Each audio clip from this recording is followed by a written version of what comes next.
And if you don't like that, you can keep working with it. You can push them back up a little bit and then put it back down and see if it's level. I like the little ends to be pointy because I think that's cute. Okay, so let's see if it's level still. See, I think that works pretty well. Okay. Now, at this point, if you decided that you wanted a different type of rim, you could make one. Just like I did with the circles, you could do that. You could actually roll out a snake and actually put a rim on this bowl. But I like these to look very simple and quickly done. I think that's attractive to me. And fussing over them too much, you know, then it just becomes a whole different process. The thing about hand building that I like is that you can see the hand in the pot. Like I like to see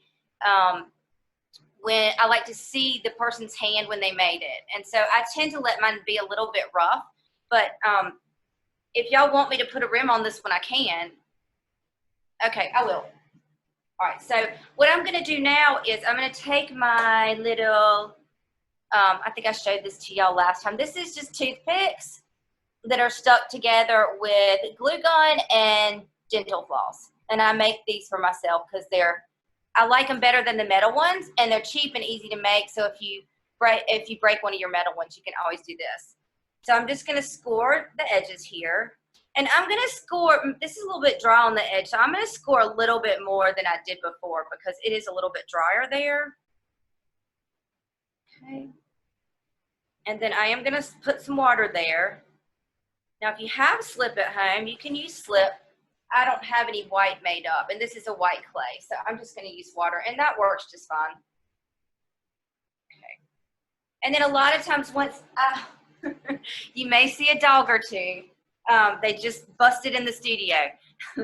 A lot of times if my rim is a little bit drier, I'll go ahead and score over the water, okay? And I'm hoping they don't step on all of my pieces that are laying on the floor. Okay, there we go. Now I'm gonna let that sit and I'm gonna roll out a snake. Okay. So again, I do this with my hands. I've been doing it so long, I can get it pretty even. But if you would like to roll it out on a board with your hand,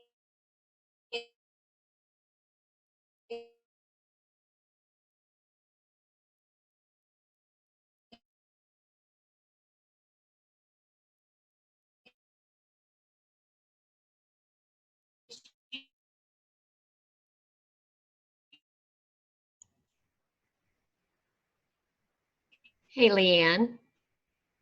you can do that. You just and that makes it nice and level. Here we go. Okay.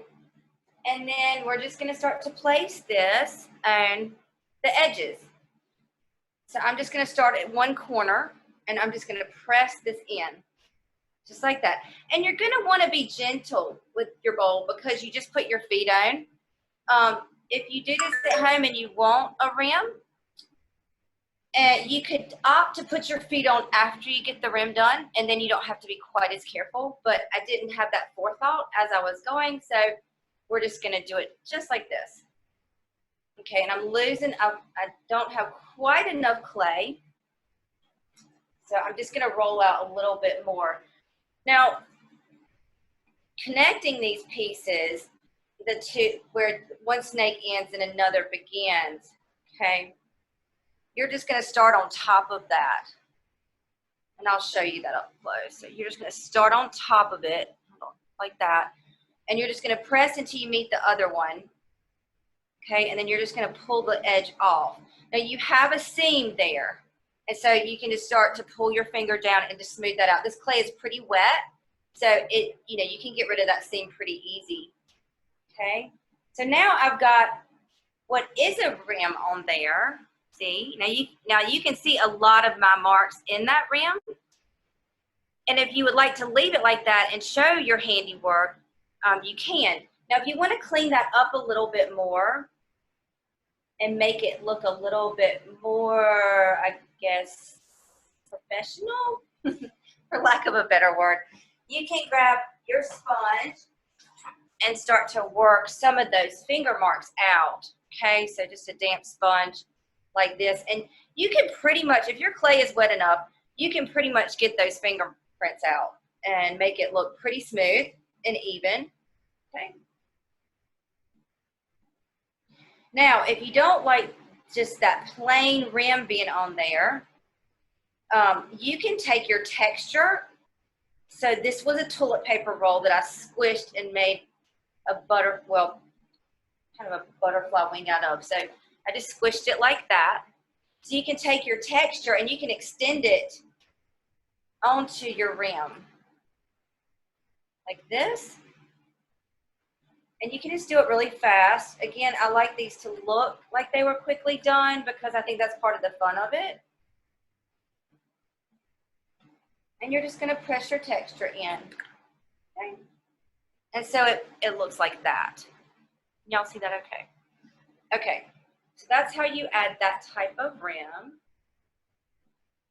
Okay, now I'm gonna show you a different type of foot. And we'll just set this aside.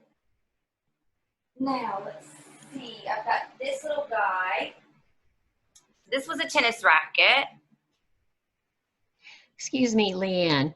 We Yeah. have about 8 minutes, just so you know. Okay. I'll go really fast. Okay.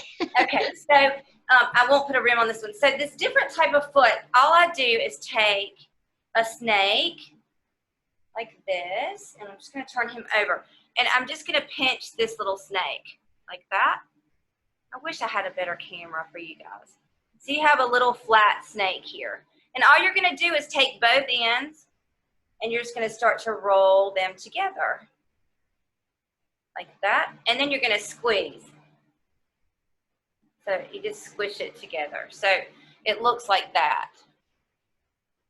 And so it has that little rolled look to it. And then again, you can just use it just like the other foot. You're gonna score and then you're just gonna push it and of course score here. And then you're just gonna push it right in there. But I try not to press it so hard that you lose the circle, okay? Okay, should we end there and then let y'all have some questions?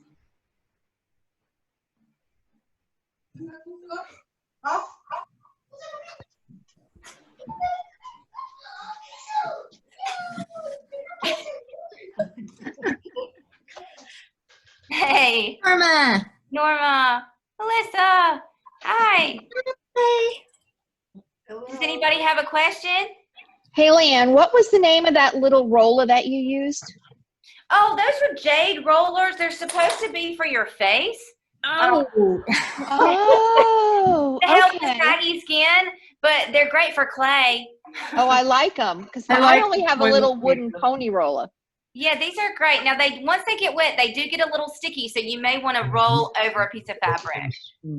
That's a better view than speaker view. Okay, that's great. I like that. I like that too. I can't wait to see what y'all make. Does anybody have anything to show that they've made pottery-wise? Not recently, just everything that hangs around the house that needs dusting. Oh, well, there you go.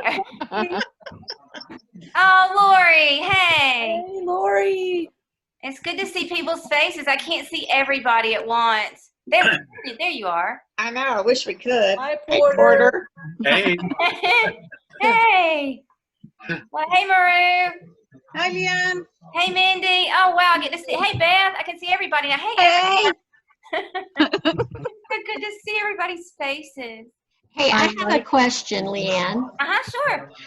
So after you slump the clay into the mold, then how long do you leave that before you go to the next step? I usually wait till it's pretty much leather hard or Parmesan cheese hard. It can have a little give, but you're going to be turning it upside down to put your feet on, so you don't want it to unslump.